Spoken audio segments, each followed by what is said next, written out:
क्या योगी सरकार शिक्षा को लेकर के कर रही है बड़े बदलाव? क्या योगी सरकार प्राइमरी एजुकेशन में कर रही है खिलवाड़? क्या बच्चों के भविष्य के साथ अब और हो रहा है? क्या विरोधियों द्वारा योगी सरकार पे साधे जा रहे निशाने क्या गलत हैं? क्या शिक्षा व्यवस्था में 5000 स्कूल को बंद करना योगी सरकार का सही कदम है या गलत कदम है? क्या समाजवादी पार्टी, कांग्रेस पार्टी, आम आदमी पार्टी जो आरोप लगा रहे हैं योगी आदित्यनाथ की सरकार पर, क्या वो सही है? नमस्कार, मैं शिव द्विवेदी। आज हम करने जा रहे हैं विश्लेषण उत्तर प्रदेश के प्राइमरी एजुकेशन में जिस प्रकार 5000 स्कूलों को बंद करने का फरमान जारी हुआ है, उसके बाद राजनीतिक दलों में हलचल मच गई। राजनीतिक दलों ने इसको एक बड़ा मुद्दा माना और उन्होंने कई बड़े आरोप भी लगाए। अगर हम बात करें तो आम आदमी पार्टी के नेता संजय सिंह ने तो सड़कों पर उतर करके उनके कार्यकर्ताओं ने विरोध किया और उन्होंने प्रेस कॉन्फ्रेंस करके कहा कि उत्तर प्रदेश में जिस प्रकार विद्यार्थी स्कूल छोड़ रहे हैं और जिस प्रकार सरकारी स्कूलों में नामांकन कम हो रहे हैं और उसके बाद सरकार का यह निर्णय लेना कि स्कूलों को बंद किया जाएगा और उन बच्चों को मर्जर दूसरे स्कूलों में किया जाएगा, ऐसे लगभग 5000 प्राइमरी स्कूल बंद हो रहे हैं उत्तर प्रदेश की सरकार में। फिलहाल आपको बताते चले कि इस प्रकार के काम राजस्थान, केरला और भी कई राज्यों में हो चुके हैं। एक तरह से सरकार अपने बोझ को कम करके इनको मर्जर कर रही है। जबकि आरटीआई एक्ट यानी कि राइट टू एजुकेशन एक्ट की जब बात करते हैं आरटीई की, तो उसमें एक सबसे बड़ी बात यह आती है कि सर्व शिक्षा अभियान की भी घोषणा केंद्र सरकार ने राज्य सरकारों की संस्तुति के आधार पर किया था, जिसमें यह माना गया था कक्षा 1 से 5 तक के विद्यार्थियों को हर 1 किलोमीटर पर हम विद्यालय देंगे, सरकारी विद्यालय, और वहीं पर कक्षा 6 से लेकर 8 तक के विद्यार्थियों को हम 3 किलोमीटर पर एक विद्यालय देंगे, यानी जिसको जूनियर हाई स्कूल कहते हैं। आपको बता दें कि उत्तर प्रदेश के अंदर अभी योगी आदित्यनाथ की सरकार ने यह कह दिया कि वो 5000 स्कूलों को खत्म कर देंगे। उनका कहना है कि वहां पर शिक्षक ज्यादा हैं और विद्यार्थी तो बहुत से विद्यालयों में शून्य है और कहीं पर तो विद्यार्थी 5, 15 और 25 की संख्या में।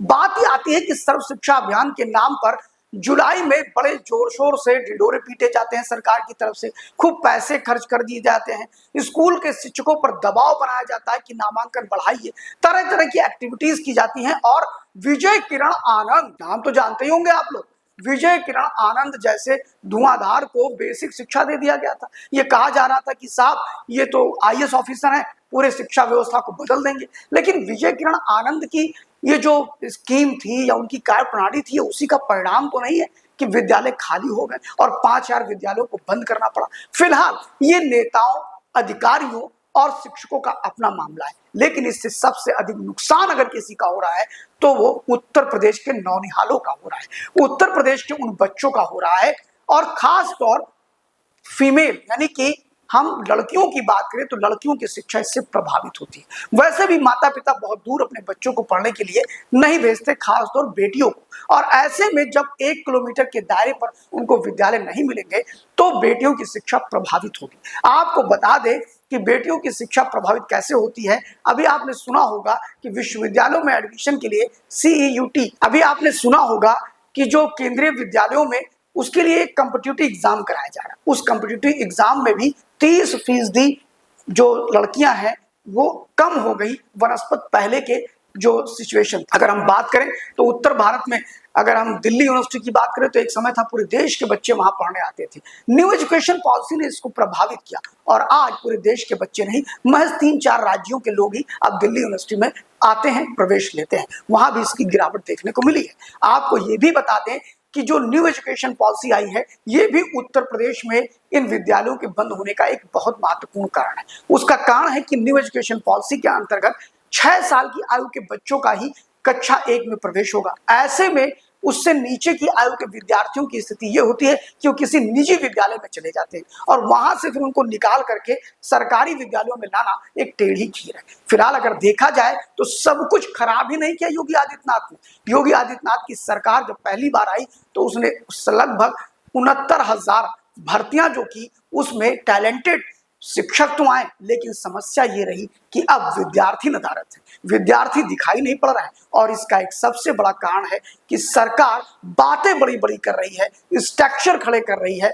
शौचालय बना रही है, लाइट लगा रही है, पानी पहुंचा रही है, लेकिन विद्यार्थी उसके दर तक नहीं आ पा रहे। उसका कारण ये नहीं है कि वहां पर पढ़ाने वाले जो शिक्षक हैं वो कमजोर है, उसका कारण है कि सरकार की नीतियां कमजोर है। सरकार शिक्षा को प्रयोग के रूप में देखती है, साथ ही शिक्षकों पर जो भार डाला जा रहा है उसमें वो जनसंख्या हो तो वो आएंगे, इलेक्शन हो तो उसमें लगाए जाएंगे, मिड डे मील को देखेंगे, रजिस्टर मेंटेन कर, 50 तरह के ऐसे काम दिए जाते हैं जिसमें शिक्षक का कंसंट्रेशन पढ़ाने पे कम और अपनी फाइलों को मेंटेन करने पे ज्यादा जाता है। फिलहाल आपको बता दें कि ये 5000 स्कूल बंद करने के बाद चारों तरफ योगी सरकार अब घिर गई है।